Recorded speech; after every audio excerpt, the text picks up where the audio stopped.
let's talk about The Long Walk. So, The Long Walk, for those that don't know, this was a story based off of a Stephen King book. And to my understanding, this was also a very young Stephen King. This was 18-year-old Stephen King who was writing, at a very early age, right? So that kind of keep that in mind.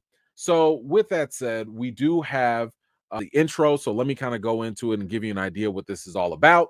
So a group of teenage boys, they compete in an annual contest known as the Long Walk, where they must maintain a certain walking speed or they get got.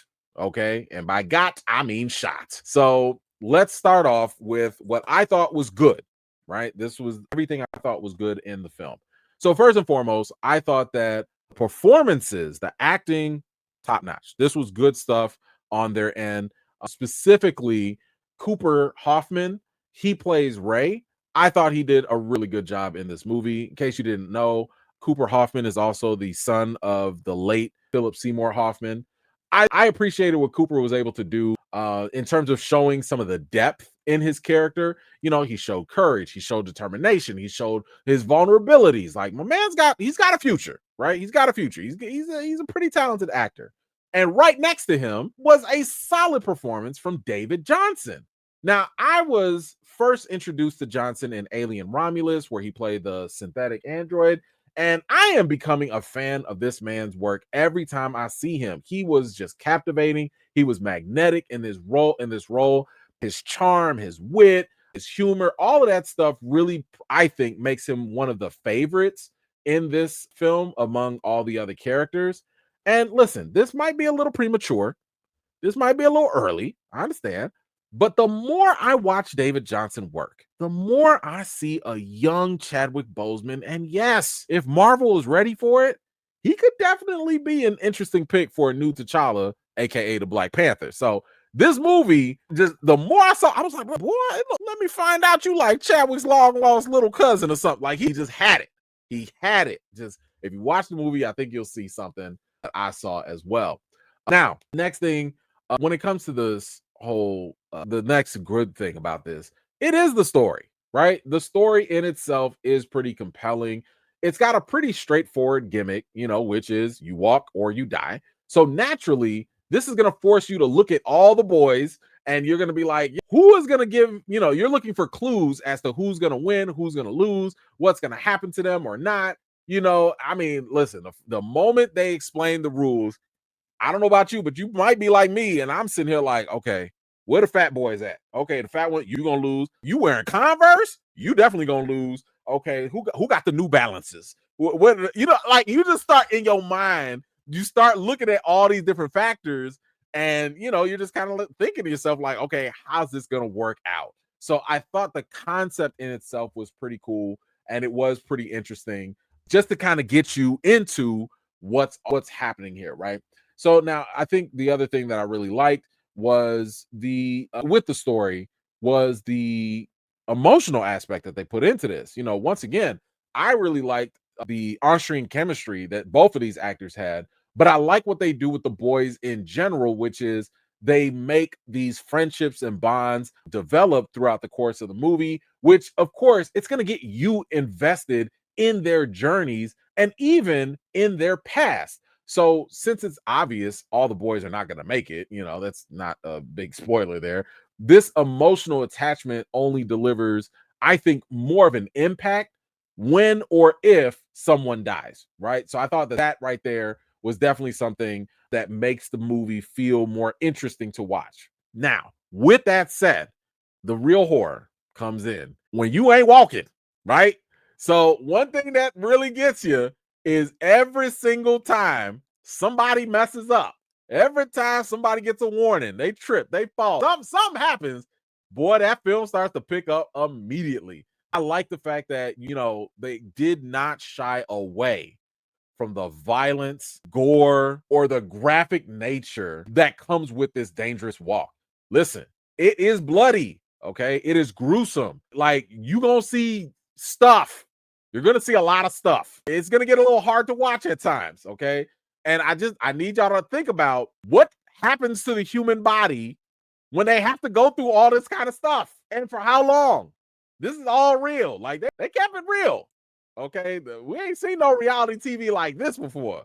So I thought that they did a good job with this. And last but not least, I think the film also did a pretty good job with communicating the overall themes that Stephen King had in his book, but they kind of made it in a more modern day way. So Stephen King, he was writing this back in the day of the Vietnam War. So this was kind of supposed to be like an allegory or metaphor for the draft of the Vietnam War. And of course, there was all this resistance and controversy back in the day. So what this film does, I think, in a very good way, is it kind of makes the theme of like nationalism seem a little bit more extreme, but also like, well, this is what happens if you keep going down that path. So I thought they did a good job with that and making the whole nationalism, authoritarianism element seem more visual, right? So anyway, let's get into the bad. So if you've watched my reaction, you know that I had one major thing that was a problem here. And let me start off by saying this, because I know somebody's new to the channel or they don't know who I am or whatever. So let me give you this disclaimer before you get triggered. All right. This is going to be an issue that most people, maybe even you, might not be bothered by, and you might not even notice it. However, this is where the difference between being a fan and a film critic comes into play. I am a film critic. I am a black film critic nonetheless. So after reviewing movies for over 13 years, there are things that I'm going to notice and that stand out to me that may not for others, but this just comes with the job, right? Anyway, one of the biggest issues or the sticking points for me were some of the common racial tropes that were used in the film. First and foremost, my gosh, there is so much white savior elements happening in this film. Like it happens all the time. You know, I'm not gonna say which character it is, but man, when in doubt, white savior will come in play, right? The white savior will come up and save people, be the sacrifice play, do whatever. Like it's like, really? This okay, all right, whatever, right? But what really started to bother me was because I didn't even notice this until the second half of the movie. First half of the movie is just fine. It's just until you get to the second half that this stuff started to gradually become more pronounced. And it was actually two other racial tropes that happened. One of them is the infamous best black friend, and the other one was the good old magical Negro.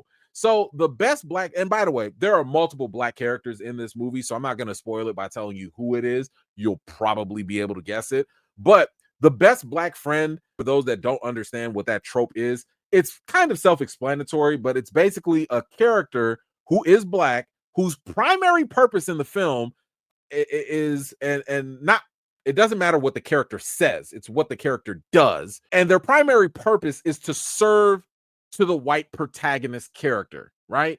They don't have any other purpose but to be the friend to the white leading character. That's the best black friend trope, right?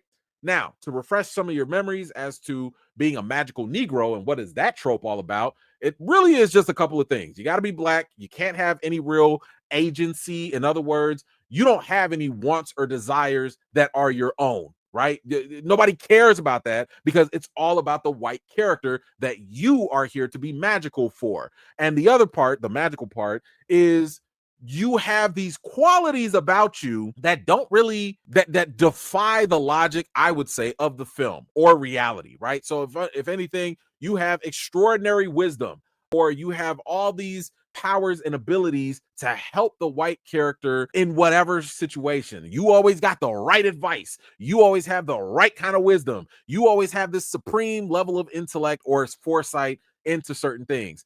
In this case, you never get tired. You never get injured, but you are always here to help the white character.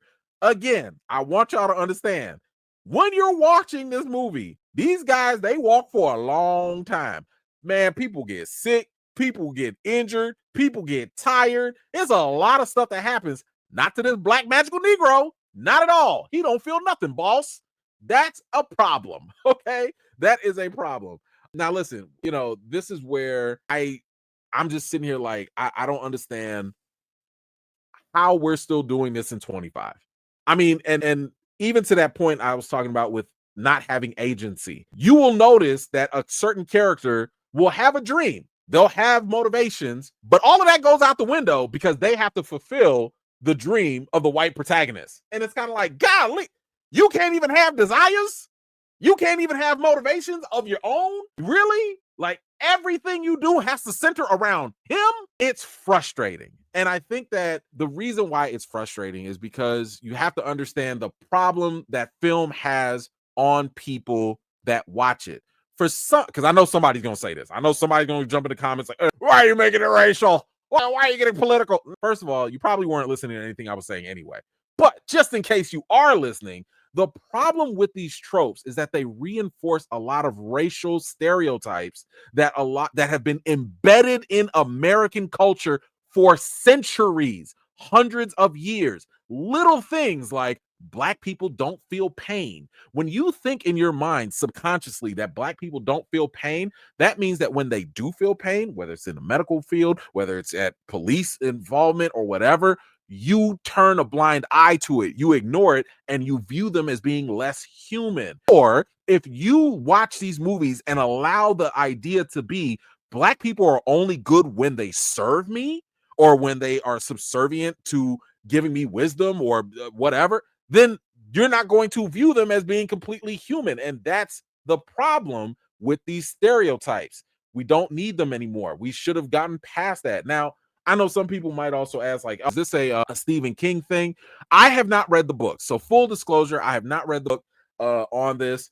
But when I spoke to people who have read the book, Stephen King grew up in Maine, I believe. And I don't think race or the racial components were factored into this. So my assumption is that the vast majority of these characters were white. Some of the characters that were Black were used to be bullied on, but you'll see that part in the movie. So I don't put this on Stephen King. I'm putting this more so on the director. I'm saying that this director or whatever, he's the one that is clearly thinking nothing is wrong with this. So that's why I want to call this out, because again, it's easy for the average person to watch this, not even care about it because you're so caught up in like the whole walking aspect.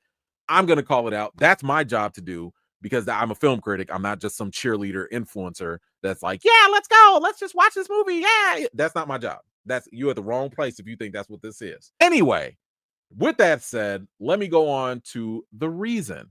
So The Long Walk is a scary tale of the horrors of nationalism gone awry. But the film just couldn't help but to adopt the racial tropes that the film industry should have outgrown at this point in time. It is a horror, but in a more subtle way. It's exactly the same vibes as the Hunger Games, especially since the same director of the Hunger Games directed this film. And it had a real chance to be something I think unique and elevated, even from the previous book that came from an 18-year-old Stephen King. But, they dropped the ball on that. So when it comes to the rating for The Long Walk, I'm going to give it a 7 out of 10. The movie is not a bad movie. It is entertaining. It's just problematic in that way. The closest example I could give to you is probably The Green Book. If you haven't seen Green Book, is an Academy Award winning film starring Mahershala Ali, but it is the classic prototypical example of doing racial tropes in a film: white savior, magical Negro, Black best friend. And again, some people don't understand what subtle racism looks like. They think that racism is only when it's ugly and it's apparent and it's vile and it's wearing a white hood. No, racism took hundreds of years to slowly cook and bake itself into our imagination and culture that some people don't even understand it. The best example I could give you is it's like telling a fish, hey, do you know you're in water? A fish is going to be like, what's water? Right? How would it know what water is? It lives in it, right? Anyway, if and when you do plan on watching The Long Walk, please come on back to this video and let me know what you think about it in the comments down below. Thank you so much for watching. This was just a segment of one of my live chats, and if you're interested in joining in on the next one, be sure to subscribe and turn on your notifications for more. I've got more videos and reviews to do for you all, and until next time, I'll see you all later.